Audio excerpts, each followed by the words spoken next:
Hello' everyone, কি খবৰ? আশা কৰোঁ যে সকলো ভালেই আছে। এয়া মই ভণ্টি দাদা গ'লোঁ তাৰমানে আজি দাদাৰ ল'ৰাটোৰ বাৰ্থডে আছিলে। ময়ো গৈ পালোঁগৈ। বাৰ্থডে কেক আনিলোঁ। কেককেইটা দেখালোঁ, তাৰতো পেক কৰি থ'লে বাৰু। কি ধুনীয়া লাগিছে দেখিবলৈ, চাওকচোন বাৰু। আহিলোঁ ঘৰলৈ, যাওঁতে সজাই কৰিয়ে গৈছোঁ আমি বেলুন চেলুন আনি কৰি লৈ। দাদাই বেলুন চেলুন আনিলে, বৌহঁতি আমি দাদা ওচৰৰ মোৰ লগৰকেইটা চবেই মিলি কৰি লৈ বেলুনখিনি সজাই কৰি লৈ তাৰপিছত গ'লোঁ। আমি কেক কাটা আৰম্ভ কৰা আহকচোন চাওঁ। এইটো আমাৰ ভাইটি, দাদা ল'ৰাটো, এজনী বৌ, এয়া দাদা। এয়া কেক কাটিলে আৰু এয়া ঘৰৰ মানুহ চব আছে তাৰ লগৰো আহিছে চব। কেনেকুৱানো হ'ল চাওঁ আহকচোন বাৰু। এয়া ময়ো অকণ দেখাই দিলোঁ মোৰ ফেচটো। এয়া দাদাই ল'ৰাটোক খুৱাই দিছে, বৌকো খুৱাই দিব।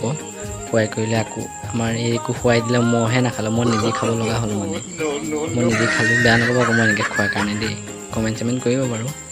এয়া তাইও এইপিনে পূৰা ব্যস্ত, এইপিনে আমাৰ ভণ্টি।